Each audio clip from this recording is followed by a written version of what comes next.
We are the Outlaws and Scholars podcast. When two seemingly contrasting worlds collide, the world of outlaws and the world of scholars, there's something appealing about the rebel. The rebel is dangerous. Squat down like the little bitch you are and talk shit.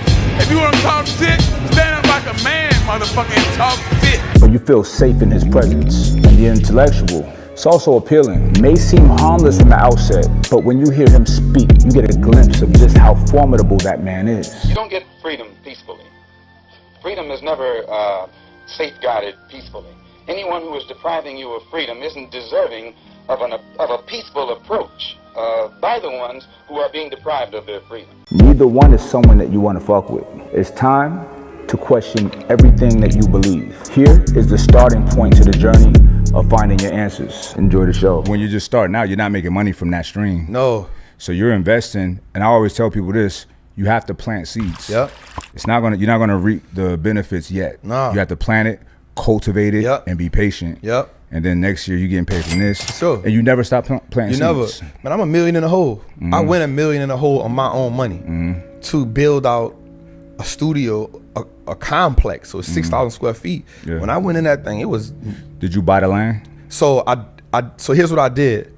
I said, okay, I need to figure out how this go. Right. I want to put a production together. Yeah. I need to figure out how this go before I go 30,000 square feet. So Yeah. my whole goal was, and I told you this, when I left here the first time, bro, Yeah. I was so inspired. Right. I was like, okay, my brother got his own thing. Like from the warehouse, I was like, okay, I need that.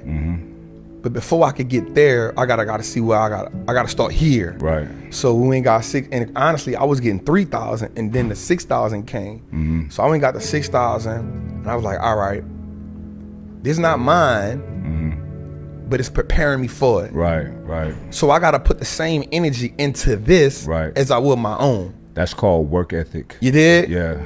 So I went in, and we just had my first live audience, a second live audience. Nice. This Tuesday, and I told them something. I said, I'm emotional talking to y'all because before y'all came here, I remember when they had nothing in here. They had holes in the wall, no lights, and I would sit in the dark and visualize y'all being here. That's wild, bro. You feel me? I'm gonna tell you something crazy. So I had a gym in Miami, Right. Iron Addicts, Miami. I remember about Iron Addicts. Yeah, big. It was the reason I did that gym because I was starting to go to Miami, and I'm asking people where the gym's at. Yep.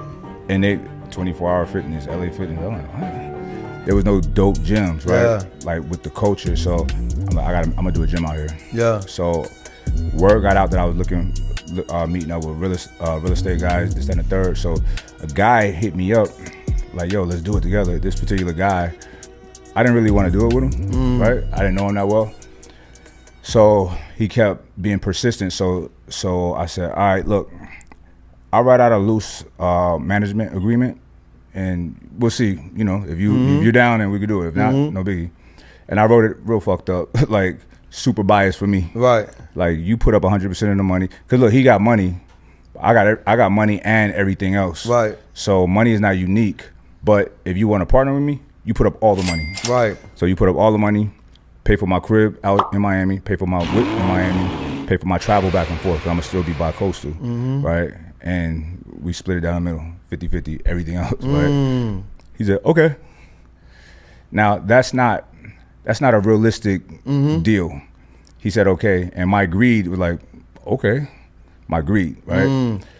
I've never had nothing come that easy. You know what I'm saying? So I should have known better. So anyway, start building the gym. We built something special, like for real. Now they have a couple gyms in Miami, and they all spawned from the seeds that I planted. Like one of the gyms, You laid the blueprint. one of the gyms, and shout out to Angel, that's my guy, was my GM. And he opened up, Elevate, you know what I'm saying? And he's family.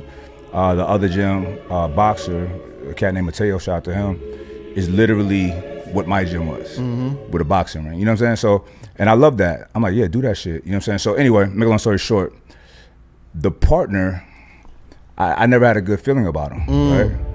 And that feeling, it manifested when one day I get a call, and they're like, yo, the feds just ran up in our spot. My heart sank to my stomach. because this was 2017. I just got off of paper. I just got done with all my legal stuff in 2015. So I'm terrified. I'm like, what? So a guy from the DEA called me. Got to let you know. He started telling me everything. They was investigating. I got like a year before I even knew him. But yeah, they told me the whole spiel. I'm like, damn. Like, I had no idea. Well, I had an idea of some of it, but not to the extent. But anyway, make a long story short, I closed the gym, right? Fast forward to where we are now. I was in Miami looking for event spaces for the event in June. For shits and giggles, I wanted to go by the old location just to check it out, right? I go in there, bro, it's an event space now, and the vibe was the same. It was like, welcome home, and I booked that for the event. Okay. So it just came full circle, you know what I mean?